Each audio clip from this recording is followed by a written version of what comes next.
We are in chapter 14, verses 3 and 4. Krishna has just informed us that he's going to give us the basic curriculum and some basics of each course, sort of. Krishna first starts by giving us the knowledge about who's actually creating this life. Unlike the non-living material things, that we, who are also material, have life in us. And how does that occur?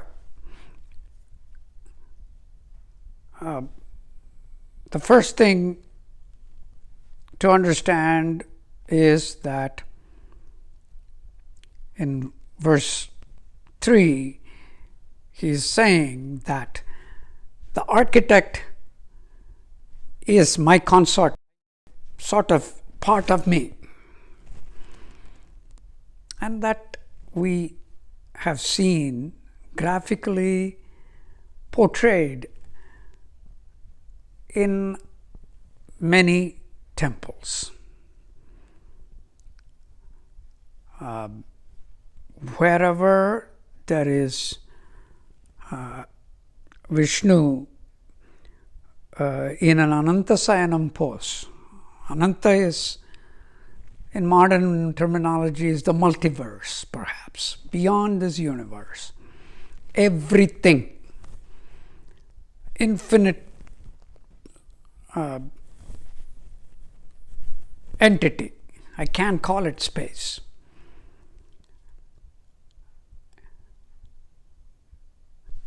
And for our understanding, graphically, we present the Creator as Mahavishnu in a resting pose. And from his navel comes out a stem of a lotus flower. And in that lotus flower, at the end of the stem, there is Brahma, the architect.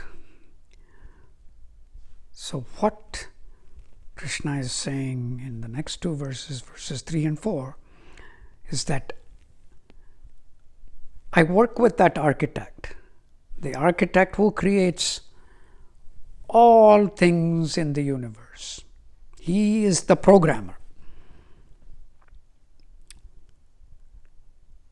He makes sure every aspect of this universe, all the balances, the solar system and planets in the right direction, asteroids coming in and out, they have purposes. We wouldn't be here but for an asteroid hitting Earth 65 million years ago and destroying the then powerful dinosaurs. So every bit of it in the universe is programmed and designed by this architect, who we call Brahma.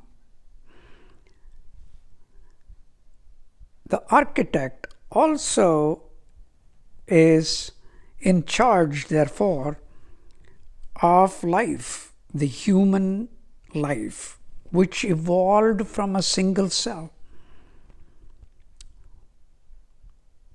Scientists struggle hard. The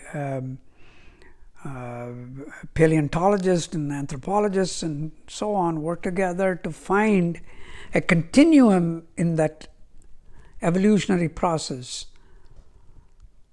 to see, to make sure that we did appear from a single cell. Then we were apes to us. If we came from the apes, there must be different versions of the apes as we progress to humans.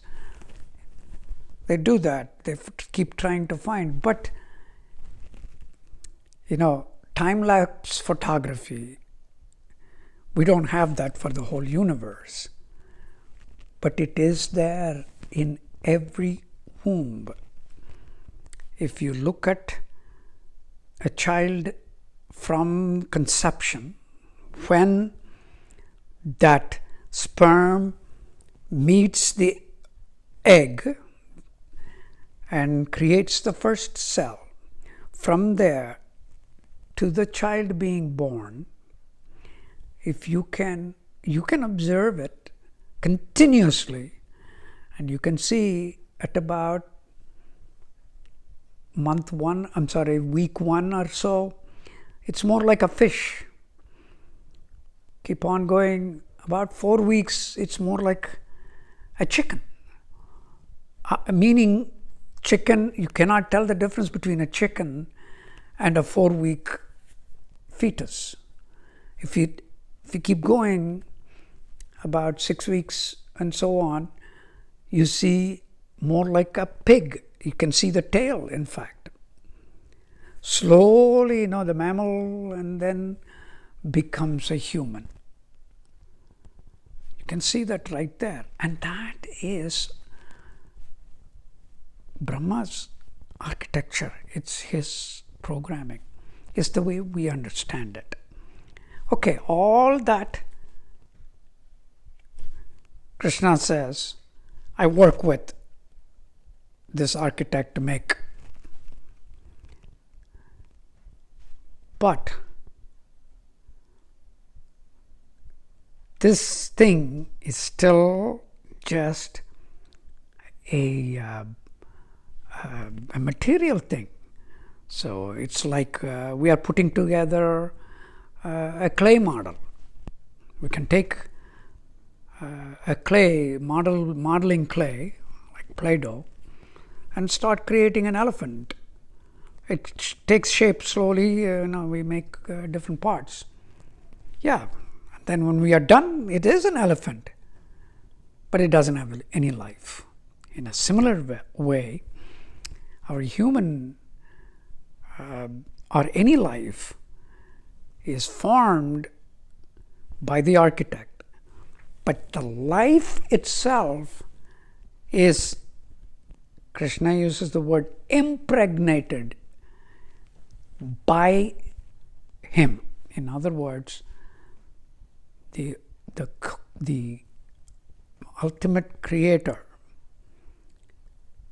is involved in injecting that life in every living thing.